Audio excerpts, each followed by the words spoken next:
Among the speakers, prominent Syrian Sunni cleric Sheikh محمد Al-Yaqoubi.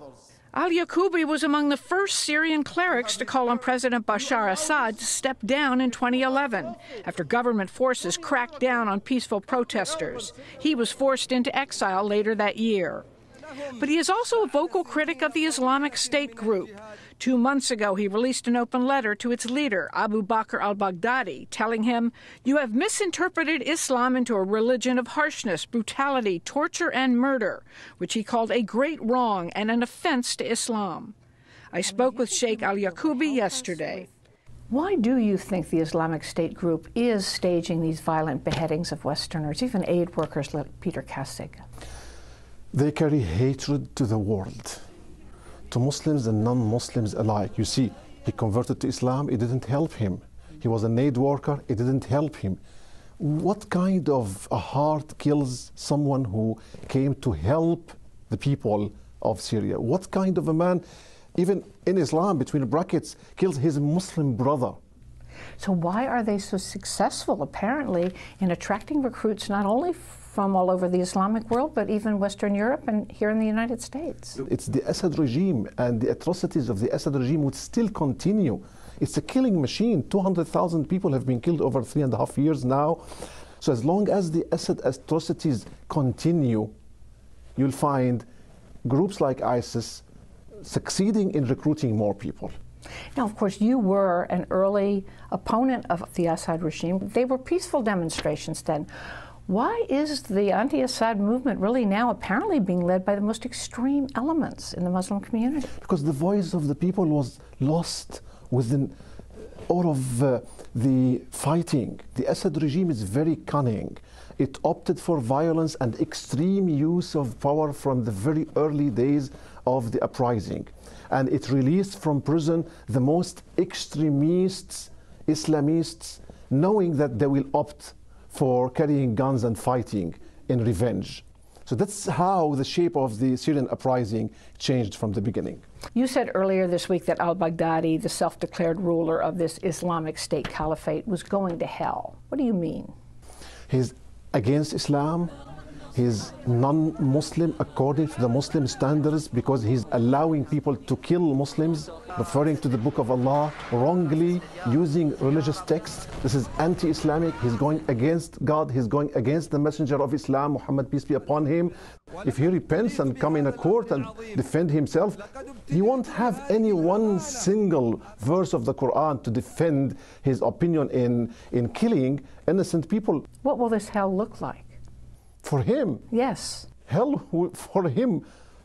God knows what type of punishment he's going to receive for this savagery which has never been witnessed in modern history. You know, in Islam, we have never seen any group as extremist as this group. This is the most dangerous and serious group that existed ever in the history of Islam. It constitutes a threat not only to the Syrians or to the region, but to the whole world. Muslims and Islam carried mercy to the world. And this is totally against the very nature of the message of Islam.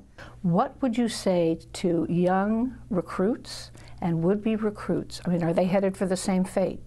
Well, first of all, they should not be lured by any propaganda that the Islamic State is waging through the internet especially. So joining al-Baghdadi is an act of sin, is an enormous sin, is an act of crime. It's a crime against humanity. You're distorting the image of the very religion and the very God you're worshipping. Now, you got more than 100 Islamic scholars of some prominence to sign this letter. But do you think there has been enough significant opposition and outcry from the moderate Muslim community, the nonviolent Muslim community in general, against the Islamic State group? You're right, Margaret, to put this question. There hasn't been enough indeed. And we regret this. We think that mainstream media in the Arab world has not been highlighting this important issue by bringing religious scholars on prime time to address our Muslim fellows across the Arab world and the Islamic world. But I mean, these are your communities. Cannot the communities themselves generate this kind of counterforce in all these other countries where some of these recruits are coming from? It's very clear that it is incumbent upon all Muslims to inform if they know of anyone traveling, because they're doing service to God by informing of anyone who is joining this gang. This is a group of gangsters who are distorting history, distorting the history of humanity even, not only the history of Islam. Now, 3 years ago, when you first came out against Assad, you talked about wanting to build a tolerant, democratic Syria where all faiths, Sunni and Shia, other faiths could live side by side. Is that dream over? No, it is not over. The moment Assad is toppled, you'll see that 70% of those people who are fighting now will lay down their weapons and they'll go back to their homes to reunite with their families and rebuild the country.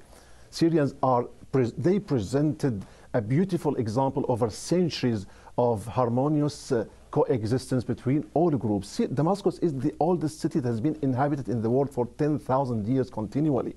And they are capable of doing this again. And you think after all this violence, all this savagery, it can be put back together? Syria can be put back together. Its long history will not be erased by someone like al-Baghdadi or a group like ISIS. Syrians have a lot of hopes, and they seek the help of the friends of Syria and the world to get rid of both the Assad and ISIS.